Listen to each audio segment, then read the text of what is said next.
always slow. Okay, there we go. All right, guys, we're live. Just jumping right into it. We've been cutting up a little bit with John Giang here. It's always fun, from Comic-Con line to now. We were talking baseball for those of you that actual baseball. Actual baseball. Yeah. not the lingo talking baseball. we like our sports too. So. Yeah, definitely. Yeah. Definitely. Sport Speaking ball. of the Chiefs, did you see that, the whole Chris Jones thing?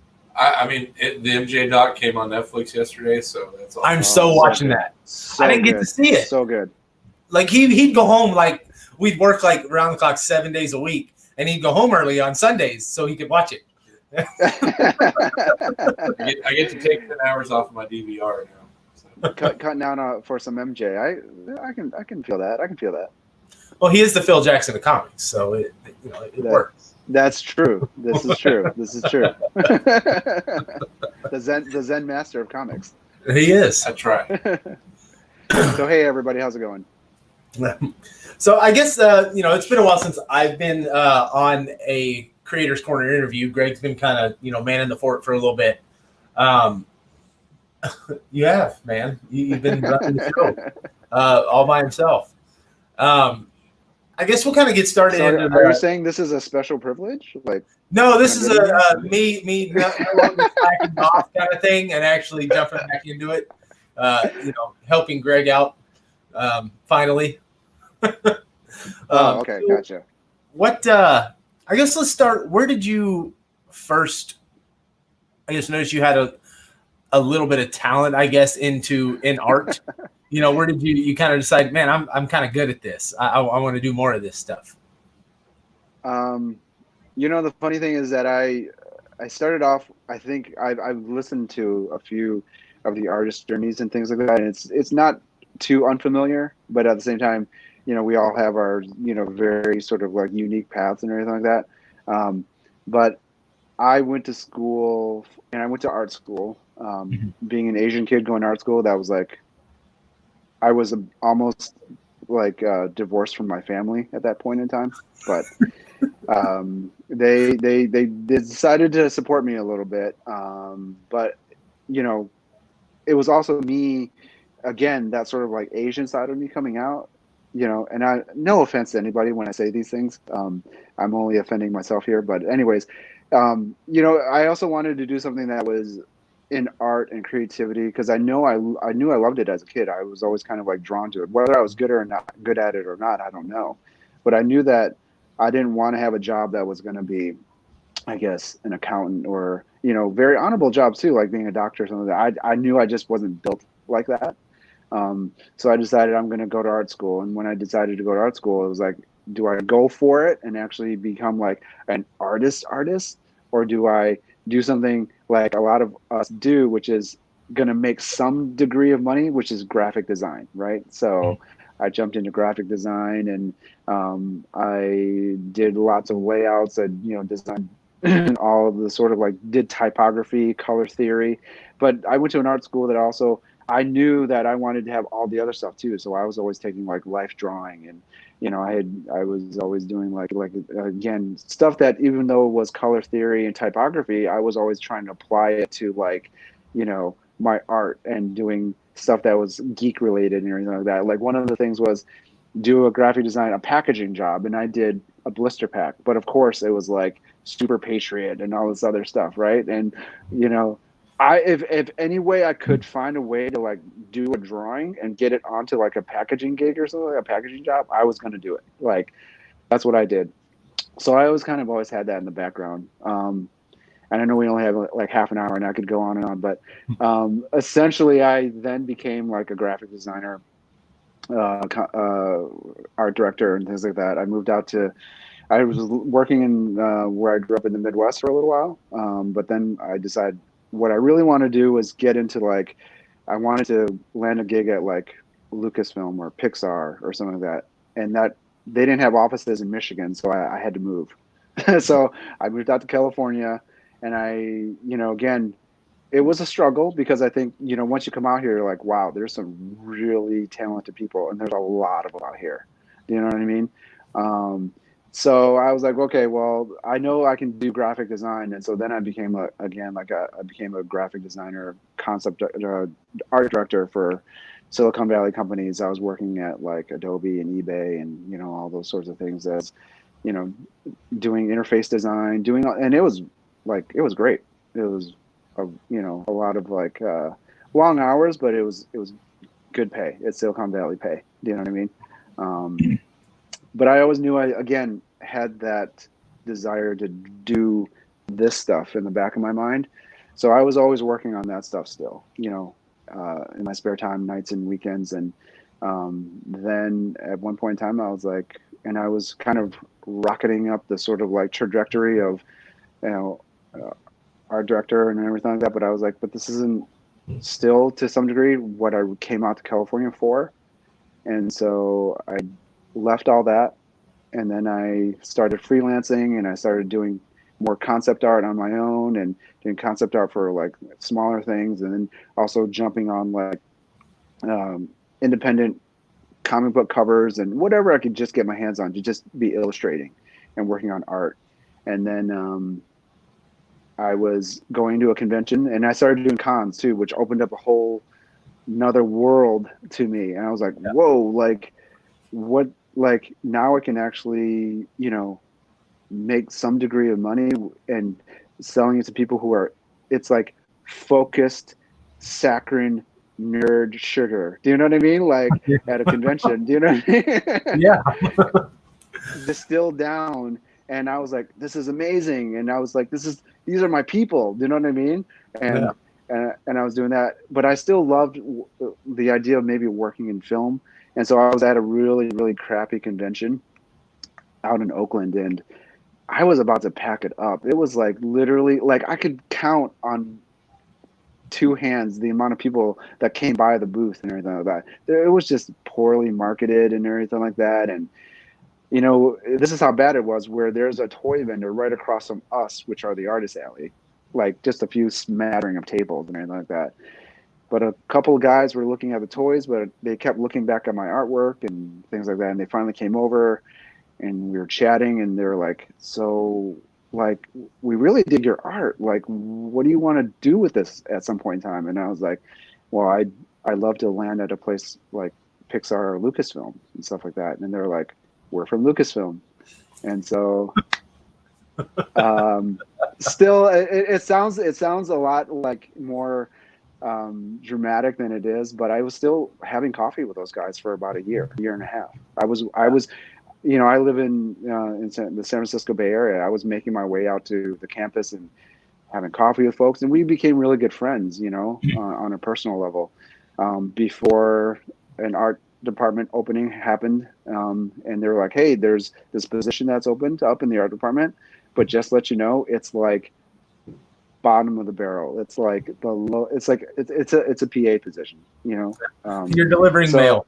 I was, and I was like, and I was like, I have to just check with the wife real quick, but I'm pretty sure I'm going to do this. And bless her too.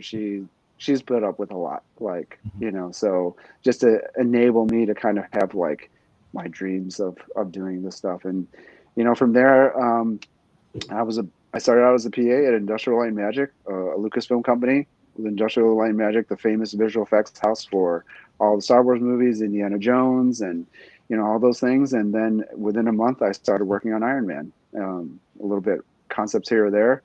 And then on the second one, I helped design the Whiplash Mark II suit, and then helped design with the Hulkbuster suit and all that stuff. And I still wanted to do other things too, which I still wanted to draw and illustrate in my own style too. So I was still doing comic covers and things like that here or there whenever I could. And I think the thing about the artist's evolution and the artist's story is that it's always ongoing and it doesn't really stop, in my opinion. And I know that, like, if you talk to my dad, he's like, you're just never satisfied with anything and all that stuff, right? But it's not that. It's just that I really feel like there's a lot of things I still have yet to do, a lot of things I still have yet to see, and that's exciting to me. And I'm always going to try to hopefully take on different opportunities when I see them, as they come. And hopefully they fit in my life where I can pick them up and things like that. So, you know, and at the same time too, I don't want to rest on my laurels. Like, you know, like I told you guys the last time I was on the show, bucket list after bucket list after bucket list, working at a Lucasfilm company and working on all the things that I got to work on. And I'm so appreciative of all that, you know, and I learned so much while I was there that made all this better too. Do you know what I mean? But I felt like also too, at the time, I needed to still go out on my own a little bit and see and explore that art world and all that stuff a little bit more too. So now I'm jumping more into like variant covers, and which, like I told you guys, is like, to me, it's a super honorable thing to be mentioned in the same breath as all these amazing artists like Art Germ and, like, you know, like we said, Matina and Perillo, and, you know, all these folks that are just doing, I think, to some degree, pretty fringy stuff. Do you know what I mean? Like, it's not the sort of like stuff that we would consider the comic book status quo. Like, there's some Yeah. really different stuff going on, and I love being a part of that community. And I think it's and that's kind of how my journey has kind of culminated up to this point, in which I've been very fortunate. You know, at the same time, you know, I think it's a matter of being a good artist. It's a matter of being a professional at the same time, and as you guys know, being in the right place at the right time. I think it's one of the things too with your art, you know, and the guys you just mentioned as well. You know, it brings in, it's not standard comic art. It's not the stuff we grew up with in the 90s, the 80s, or even the early 2000s. It's something that is so far off that it drags that new eye in. You know what I mean? Like your stuff, Right. It's far different from every creator that you just mentioned. I mean, every single one of you, all four of you, are completely different styles. And yet, you know, you may have some overlapping fans, but not always. You know, and Well, I think that's I think that's the amazing thing, just to be able to kind of like, especially in this day and age, to distinguish yourself amongst amongst all the guys that I'd mentioned and gals that I'd mentioned, but at the same time, there's all those folks out there that we don't know of, right? And the amount of talent out there these days is, and the fact that we can expose it with like Instagram and Facebook and all those things. Like like I said, when we were younger, we didn't have all these tools, and you would think I'm the best artist ever, right? Because you don't see other artists, right? Yeah. And now you're seeing, like, on a daily, like, amazing artists where I'm just like, oh my God, like, what am I doing? Like, you know, well, not only that, but you know, and being able to see all these different style artists, you know, you'd see an artist, you think it was amazing, but not having an eye for it, like us, you know, you wouldn't notice the you know, the anatomy, things like that. But seeing the people that deliver on anatomy and deliver on, you know, different areas, like with the way they paint and things like that, it's right. I forgot where I was going. I'm squirreling here, but I mean, Well, I'm sorry. I think it goes back to another thing you were saying too, is that because of because I think also too, it's a tolerance of the audience, right? Because back in the day, like, there were certain particular styles, but you can kind of tell they were all still kind of comic book styles, right? And nowadays too, with like the advent of various technologies and just more, I think, an openness where people are like, well, we do want to see different things in comics and everything like that, right? Like, there's this desire to want to see diversity, you know, and a diversity in styles, a diversity in people doing it, you know. And the fact that there's just so much of that now, it brings in, like you said, all these different audiences, right? Like, you know, people who do like film, who do like anime, who do like comics, Western comics, you know, it has so many different tentacles and lots of different genres and things like that. Now, looking to work like at Lucasfilm, did you get to? There any like fan things you got to do, like see like a set piece of the Millennium Falcon or like the little totem from Raiders of the Lost Ark? Did you get to do any of that? Yeah, like I said, I for me, like, we have these couple of long hallways, like, on various floors, and they're literally just the posters from the movies, right? But there are all these posters that some of them you've never seen before, like different versions of these posters, and then you get up and you're like, holy crap, that's signed by Steven Spielberg.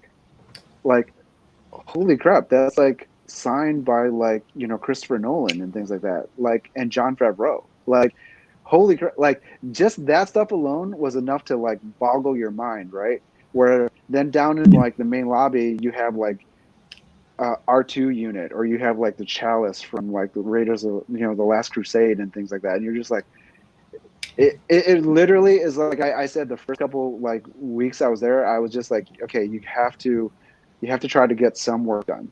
Like, we have like the bikes from ET hanging up and things like that. It's really remarkable. Like, and there's all these, and that's the thing too, is that nowadays too, like everything is pretty much digital. So there's Mhm. not a lot of these physical models that are built. So whatever's there, like it's just beautiful stuff to see. So you said before you got out with Lucasfilm and everything, you had done a few like indie books. What was the first one that you worked on that you can remember? Oh, you know what? There's some of them were so indie, like I don't even know if like they were ever like fully published. Things like that. Like I worked on a book called Zekta, and it was like these like insectoid sort of, like everything had like a insect motif, like all the armor designs and ship designs, and I did some concept art for like drop ships and like a water strider sort of like bikes and things like that too. So that was one of those. Like and recently a couple of my fans reached out and they're like, holy crap, you did an issue of Tales of the Moonlight Cutter. I'm like, how do you guys find this stuff? Like, and so they've picked up a couple, that they can find on like eBay or, Well, I mean, one. with a lot of it too, fans, new fans of yours, they like myself. I like hunting artists' first published works. Like I went out and hunted Greg Horn's a FemForce thing he did. Of course, I went out and hunted Art Germ's the Warhammer. Oh, Uh, dude. Oh, dude. Like, it's a bitch sometimes, but I'll tell you this, like when we were younger, like when I was like, again, we talked about the image guys, but when I was younger and I found like Will's Portacio's Strike Force Mortuary, I was like, holy crap, it's in my possession. Or like Todd McFarlane's cover of like Conan and all that stuff. I was like, holy crap, like what was and it Tom was just, Farley's first published was something Coyote number 9, I think it was. yes, Yeah, something like that. I never had that though. I think I I have never it had that. somewhere. I just had to have it because it was the first published work of an artist that I admire. Yeah. Even like Rob Liefeld, his was it Boris the Bear number 5? I think he was in the Yeah. back. Yeah. And then a Well, Megatron. nowadays a lot of people ask like, what's your first published work? And I'm like, I don't know. Like like I think I've been doing this a little bit longer than maybe I'm letting on and things like that. Like, so, and then it's like, what do you mean by exactly published? Like, do you know what I mean? Like, because there's when you're going to Comic Cons, you get approached by a lot of folks, right? And I've become friends with a lot of these guys and things like that, like really truly like people who are devoted to kind of bringing their vision of something to life. But comic books, it is what it is. Like not all the time is there like a lot of cash flow and everything like that. Do you know what I mean? So it's like they literally publish these things like on their own and whatnot. And I'm trying to help their cause and things like that. So it's and so some of it, when you ask what's published, like you would have never saw this in our previews. You know what I mean? Like, Let me ask, are you old enough to have something published by Tops? no. I was like, let me think about that. No. Oh, oh man. Excuse me. So, what is the first thing that you remember of yours maybe seeing on a shelf somewhere? I think one of the first things that I kind of knew was cool, I was probably on a shelf, was with us, especially in the movie world, like concept artists and things like that. Like when we get to be on like an art book or something like that, right? So, for me, another funny story is that working on a movie like, let's say, Iron Man, like I was like, I like for years before working on the movie, I was like, I love Iron Man, and I'm going to tell you this: it's like Iron Man can be reinvented all the time, like all the tech and everything that's going on. Like you can, it's like Batman, like you can keep reinventing this character. You know what I mean? And I was like, I don't know why he doesn't have his own movie yet, right? And so when I got to Lucasfilm and they're like, hey, we got some Iron Man stuff we want you to work on. And a lot of folks were like, I don't know if I want to work on Iron Man and all that stuff. And I was like, I will work on Iron Man. Whatever you need me to do, like I will work on Iron Man. Do you know what I mean? And and the fact that, it got made and like I got some art in the art book and everything like that, like that was like amazing to me. So did you get to work on the actual suits, or was that? So we worked on we designed a lot of stuff, but a lot of times the suits don't there's components of them that get made, but I don't think anything actually gets a full suit made anymore. Like an actual practical, like it'll be like Robert Downey Jr. just wearing like the chest piece and maybe like part of a helmet and things like that. Yeah. Because I know like they use mostly Adi Granov's designs for that stuff. Yeah. So I think we talked about it last time too, is that, oftentimes too, when Adi does a lot of that stuff, he creates an amazingly beautiful piece of illustration, which I think answers a lot of the questions that a lot of the modelers and the view painters and all that stuff need.